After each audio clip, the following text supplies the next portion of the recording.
Welcome back to Universe X, and today we are going to talk about the ban list.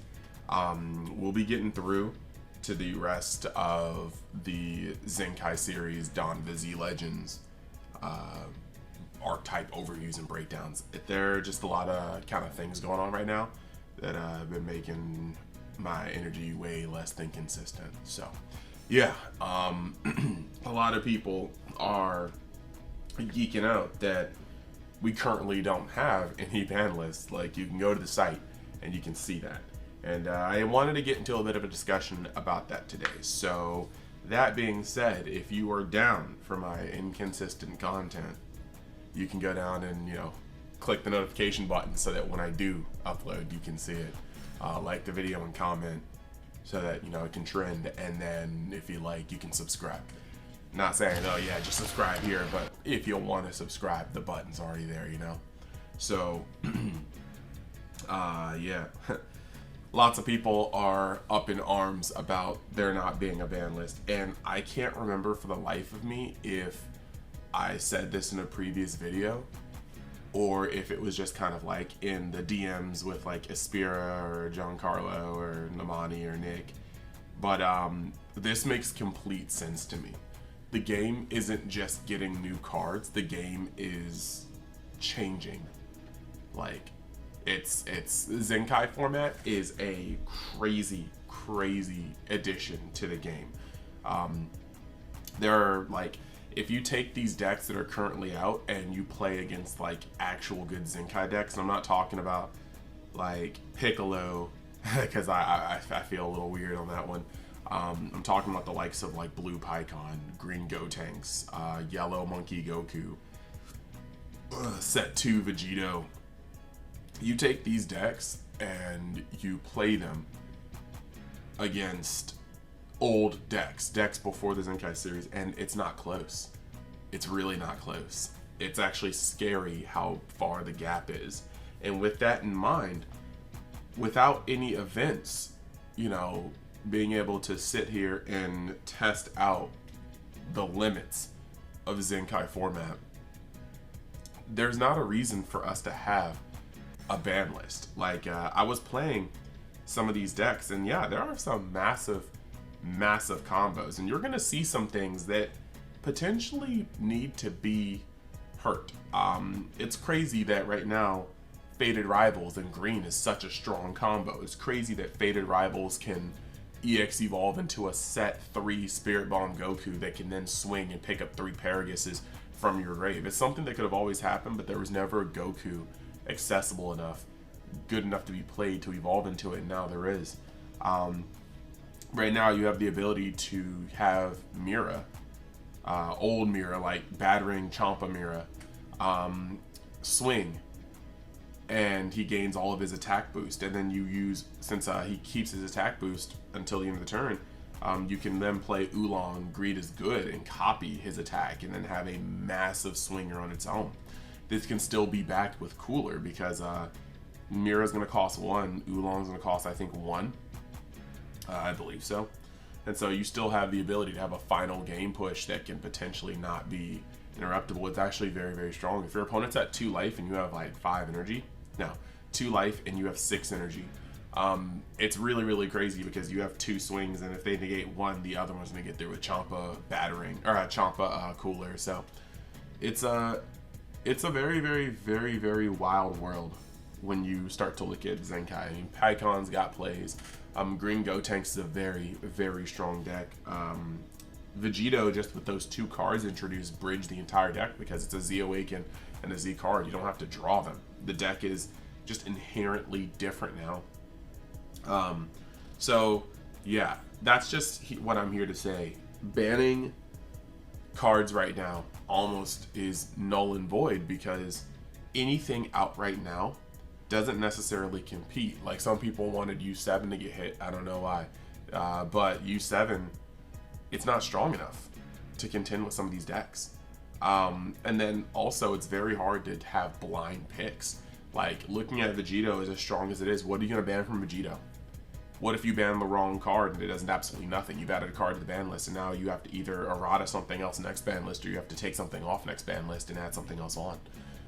So right now, I think it's imperative to know that we need a testing ground before they can make a list.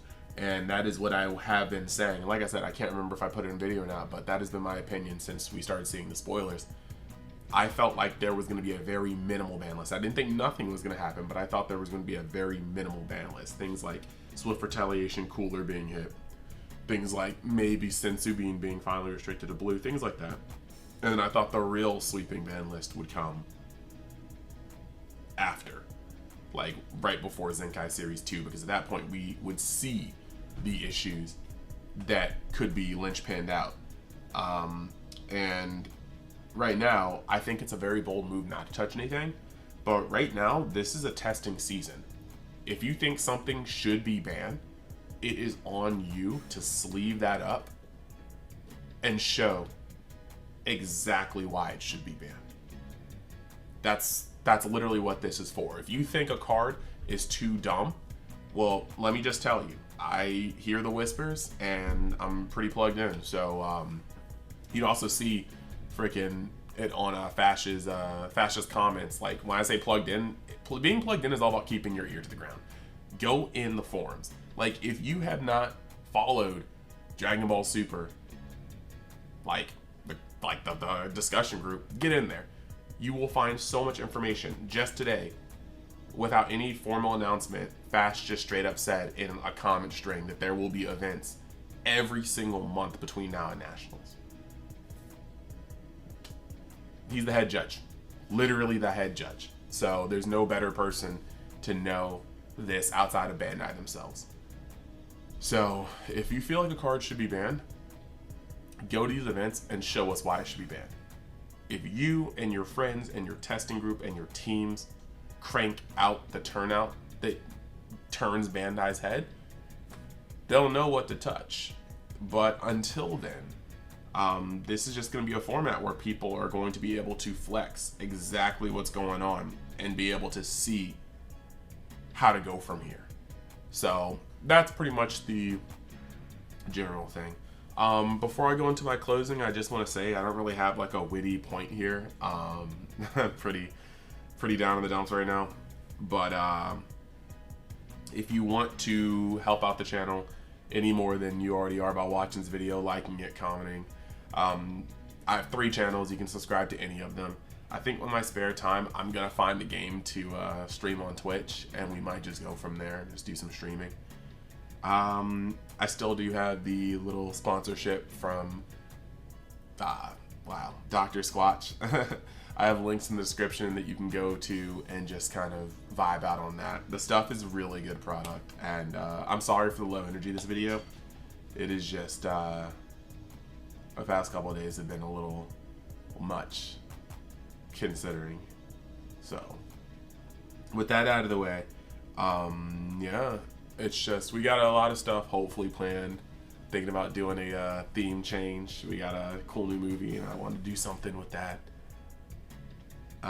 Yeah, sorry. I'm trying, but yeah, it's gonna be a good time.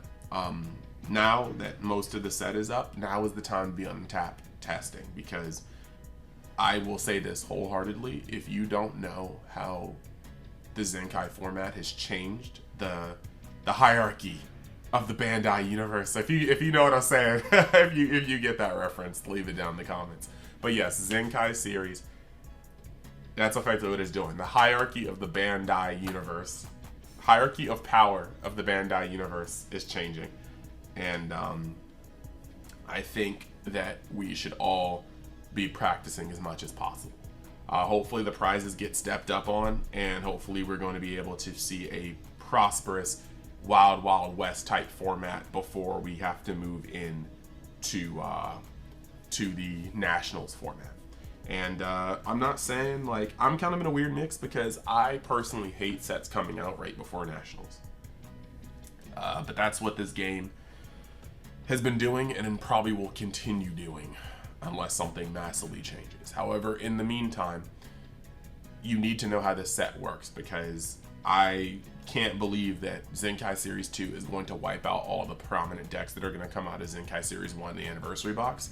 So I think it's up to us as a player base to make sure you practice, make sure you understand the current format, even if you're not playing in it, so that when Zenkai Series 2 comes here and you get to go to Nats, you're good to go. So thank you guys. Thank you guys for watching. Once again, I apologize for the low energy, and I will see you the next time you decide to tune the Universe X. And I'm going to really try to grind it out. Thanks.